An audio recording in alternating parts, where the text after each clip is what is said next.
राहुल गांधी की भारत जोड़ो न्याय यात्रा शुरू होने से पहले मिलिंद देवड़ा के इस्तीफे को लेकर जयराम रमेश ने कहा था कि ये सब पीएम मोदी का हेडलाइन मैनेजमेंट है। इस्तीफा उसी दिन दिलवाया गया जिस दिन राहुल गांधी की यात्रा शुरू होनी थी। लेकिन जैसे ही राहुल गांधी की यात्रा शुरू हुई, केरल में शशि थरूर ने बीजेपी की जीत की भविष्यवाणी कर दी। चुनाव में बीजेपी सबसे बड़ी पार्टी बनकर उभरेगी। शशि थरूर के इस बयान के बाद कांग्रेस में खलबली मच गई और राहुल गांधी की यात्रा का रंग फीका पड़ गया। इतना ही नहीं, शशि थरूर ने यह भी कह डाला कि कई राज्यों में विपक्षी गठबंधन के दलों के बीच समझौता नहीं होगा। कोझिकोड के समुद्र तट पर आयोजित केरल साहित्य महोत्सव यानी KLF के दौरान कांग्रेस नेता शशि थरूर ने लोकसभा चुनाव को लेकर बड़ी बात कही। इस बात पर जोर देते हुए 2024 के लोकसभा चुनाव में भाजपा सबसे बड़ी पार्टी बनकर उभरेगी। थरूर ने कहा कि ऐसी संभावना है कि मौजूदा सरकार का संख्याबल थोड़ा कम हो सकता है। उन्होंने कहा कि मुझे दृढ़ता से लगता है कि उन्हें उस स्तर तक नीचे लाया जा सकता है जहां कोई संभावित सहयोगी उनके साथ शामिल नहीं होना चाहेंगे। उन्होंने कहा कि ये देखते हुए कि भारत के विविध रंग हैं, ये महत्वपूर्ण नहीं है कि विपक्षी गठबंधन को सभी राज्यों में पूर्ण समझौता करना पड़े। गठबंधन के सदस्यों के बीच सीट बंटवारे के मुद्दे पर बात करते हुए थरूर ने रोकी जा सकने वाली हार को सुनिश्चित करने के लिए अधिक से अधिक राज्यों में एक व्यवस्था की उम्मीद जताई। कांग्रेस नेता ने केरल के और तमिलनाडु का उदाहरण देते हुए केरल में ये कल्पना करना कठिन है कहा। CPM और कांग्रेस सीट बंटवारे पर सहमत होंगे। हालांकि तमिलनाडु में CPI, CPM, कांग्रेस और DMK एक साथ मिलकर कोई विवाद नहीं है और उन्होंने कहा कि पिछले चुनाव साथ मिलकर लड़े थे और इस बार भी लड़ने की संभावना है। उन्होंने कहा कि लोगों को इस तथ्य से परिचित कराना जरूरी है। उनके निर्वाचन क्षेत्र से सर्वश्रेष्ठ उम्मीदवार को चुना जाना चाहिए। हर किसी को पता होना चाहिए कि केरल नरेंद्र मोदी को वोट दे सकते हैं। खैर, अगर वह अन्य जगहों पर केवल ये सुनिश्चित करने के लिए मतदान करना चाहते हैं कि मोदी प्रधानमंत्री बने तो पूरी तरह से उनकी पसंद है। हालांकि लोगों को ये सोचने की जरूरत है कि क्या वे एक प्रभावी प्रशासक हैं जो उनके क्षेत्र के लिए अच्छा हो। उन्होंने चेन्नई में तुगलक पत्रिका की 54वीं वर्षगांठ पर भारत मालदीव संबंधों को लेकर भी अपनी बात रखी। उन्होंने कहा कि भारत को मालदीव की चीन से निकटता को लेकर निश्चित रूप से सतर्क रहना चाहिए और सरकार को इससे होने वाले खतरे के बारे में अवगत होना चाहिए।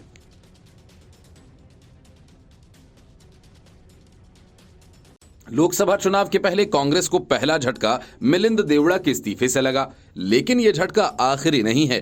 जैसे जैसे चुनाव करीब आते जाएंगे, कांग्रेस में इस्तीफों की लाइन लग जाएगी। बड़ी बात यह कि पार्टी का रवैया मनमाना है और अब पार्टी की कोई सोच नहीं रही। विचार और सकारात्मकता की जगह मोदी विरोध ने ले ली है।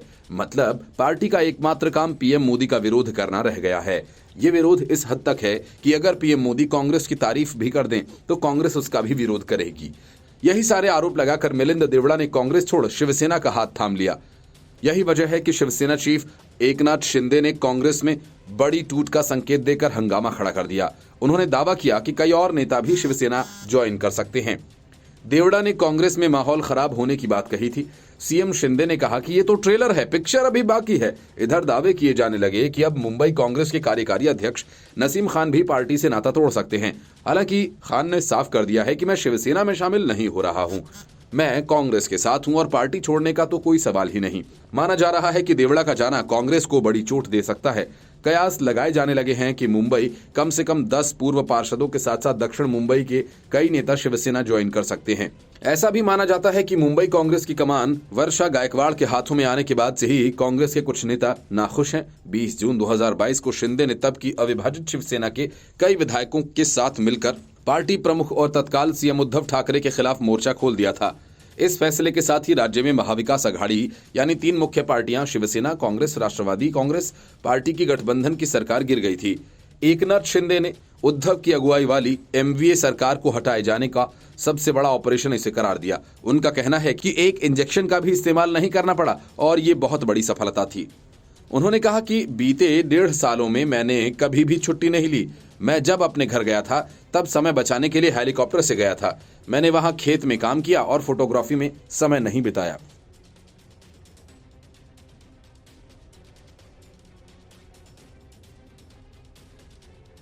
गठबंधन के कई दल कांग्रेस की तरह साफ साफ इनकार नहीं कर रहे, लेकिन वे जाना भी नहीं चाहते, इसलिए अब वे सॉफ्ट हिंदुत्व की राह पर चल निकले हैं। हालांकि सॉफ्ट हिंदुत्व का कार्ड खेलकर कांग्रेस बोर हो चुकी है क्योंकि ऐसा करने से उसे वोट नहीं मिलते और हाल ही में हुए 3 राज्यों के विधानसभा चुनाव में कमलनाथ तो रातों रात हनुमान भक्त बन गए और कांग्रेस खुलकर हिंदुत्व की पिच पर खेलने लगी। भूपेश बघेल ने भी कुछ हद तक ऐसा ही किया, लेकिन नतीजों से साफ हो गया कि कांग्रेस की चुनावी भक्ति पर किसी को भरोसा नहीं। अब यही खेल केजरीवाल खेलने वाले हैं। उन्हें अयोध्या तो जाना नहीं है, इसलिए अब वे दिल्ली में जगह जगह सुंदरकांड का पाठ करवाएंगे। असल में दिल्ली विधानसभा चुनाव के दौरान अचानक केजरीवाल ने ऐलान कर दिया कि वो तो हनुमान भक्त हैं। एक बार वे चप्पल पहनकर हनुमान मंदिर में पूजा कराए और एक टीवी चैनल पर हनुमान चालीसा का पाठ भी करके सुना दिया। चुनाव खत्म और साथ ही भक्ति भी खत्म। लेकिन अब लोकसभा चुनाव होने जा रहे हैं। राम मंदिर प्राण प्रतिष्ठा समारोह की वजह से मौसम राममय है, इसलिए केजरीवाल की हनुमान भक्ति एक बार फिर जाग उठी है। आम आदमी पार्टी दिल्ली में हर महीने पहले मंगलवार को 2600 जगहों पर सुंदरकांड का पाठ कराएगी। आम आदमी पार्टी के राष्ट्रीय प्रवक्ता और केजरीवाल सरकार में मंत्री सौरभ भारद्वाज ने कहा कि आम आदमी पार्टी ने एक नया संगठन बनाया है जिसके तहत सुंदरकांड का आयोजन किया जाएगा। इसकी शुरुआत 16 जनवरी को सभी विधानसभाओं में सुंदरकांड के आयोजन के साथ होगी।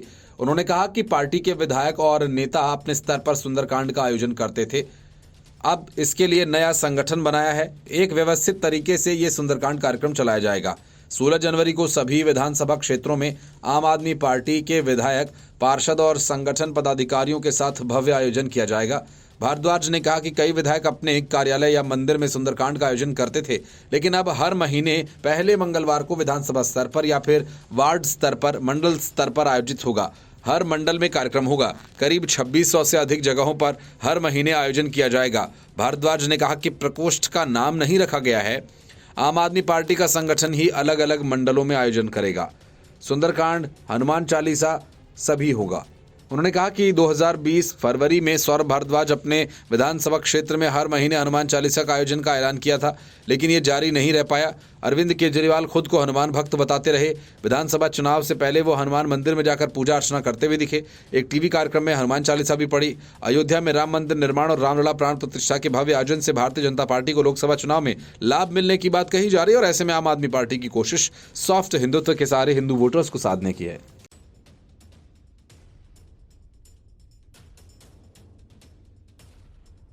एकनाथ शिंदे गुट को पहले चुनाव आयोग और फिर विधानसभा ने असली शिवसेना बताकर उद्धव ठाकरे की उम्मीदों पर पानी फेर दिया।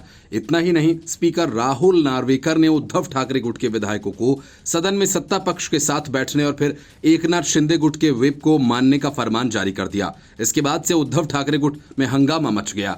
बचे खुचे नेता साथ छोड़कर चले न जाएं, इस मजबूरी में एक बार फिर उद्धव ठाकरे सुप्रीम कोर्ट के दरवाजे पर जा पहुंचे और स्पीकर के फैसले को चुनौती दे डाली। उद्धव गुट ने स्पीकर के उस फैसले पर आपत्ति जताई है जिसमें उन्होंने कहा था कि एकनाथ शिंदे गुट के पास विधायकों की संख्या अधिक है। इसके अलावा शिवसेना के संविधान में संगठन का जो ढांचा है उसके मुताबिक एकनाथ शिंदे ही शिवसेना के नेता हैं। महाराष्ट्र में विधानसभा स्पीकर का फैसला आने के बाद उद्धव ठाकरे गुट के कुछ नेता आपे से बाहर हो गए और इस बात से नाराज हैं कि स्थिति को संभालने में उनके नेता विफल रहे। हालांकि पार्टी मनमुटाव होने की बात से साफ इनकार कर रही है। असल में उद्धव ठाकरे ने अपने गुट के नेताओं की बैठक स्पीकर के फैसले की समीक्षा करने के लिए बुलाई थी। इस मीटिंग में राज्यसभा सांसद संजय राउत समेत कई नेता शामिल हुए। इसी बैठक में कई नेता निर्वाचन आयोग के रिकॉर्ड्स और स्पीकर के दफ्तर में 2018 का संशोधित पार्टी संविधान शामिल कराने में अपने नेताओं की असफलता पर नाराज हो गए। नेताओं का कहना था कि अगर संशोधित संविधान दोनों जगहों के रिकॉर्ड में दर्ज कर दिया गया होता तो ये नौबत नहीं आती, लेकिन पार्टी के कुछ नेताओं की लापरवाही की वजह से पार्टी का नाम और निशान दोनों छिन गया। दरअसल पार्टी का 2018 का संशोधित संविधान चुनाव आयोग के रिकॉर्ड्स में शामिल नहीं था। अब नार्वेकर ने 1999 के संविधान को वैध पाया।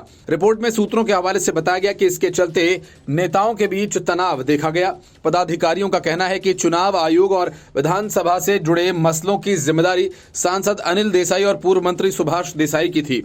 शिवसेना यूबीटी के अनिल परब का कहना है कि चुनाव आयोग को 2018 में हुए संशोधन से जुड़े सभी दस्तावेज दे दिए गए थे, साथ ही सुप्रीम कोर्ट को भी दस्तावेज सौंप दिए जाएंगे। सांसद अरविंद सावंत का कहना है कि 2018 में हुई राष्ट्रीय कार्यकारिणी की बैठक में हमने उद्धव ठाकरे को पार्टी प्रमुख बनाया था। किसने शिंदे को ईबी फॉर्म दिया, उन्हें किसने विपक्ष के नेता का पद दिया। उन्होंने आगे कहा कि अब तक चुनाव आयोग ने नहीं कहा कि संविधान गलत है, कोई मनमुटाव नहीं है। इस बात पर चर्चा की गई है कि हम सुप्रीम कोर्ट जाएंगे। उन्होंने बताया कि चुनाव आयोग में संविधान में संशोधन की जानकारी दाखिल कर दी गई थी। साथ ही उन्होंने इस बात के सबूत होने का भी दावा किया।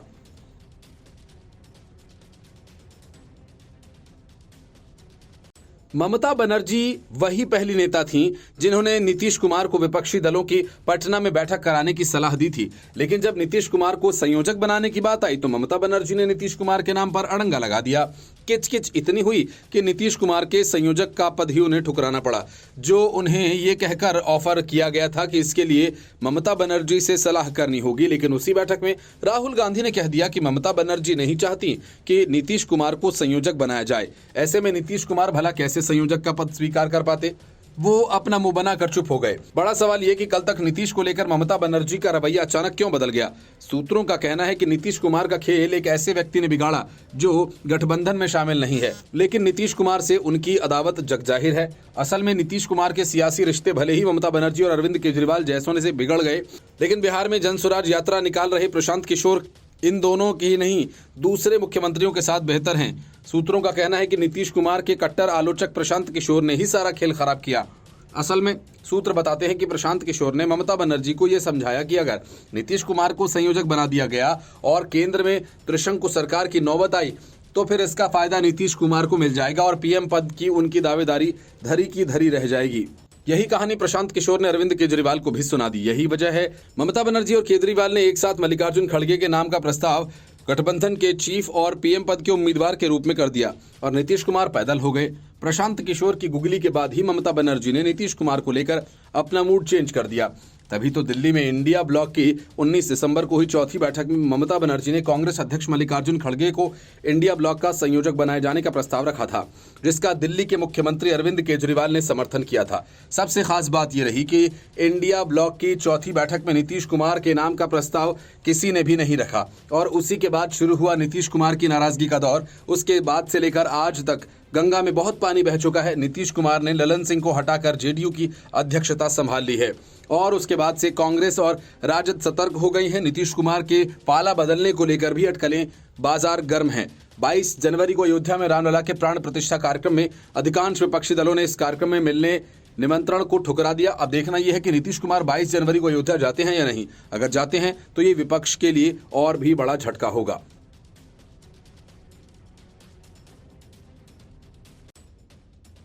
राम मंदिर के प्राण प्रतिष्ठा का निमंत्रण सोनिया गांधी और मल्लिकार्जुन खड़गे ने जैसे ही ठुकराया, कांग्रेस के नेता राम मंदिर के खिलाफ प्रोपेगेंडा करने लगे।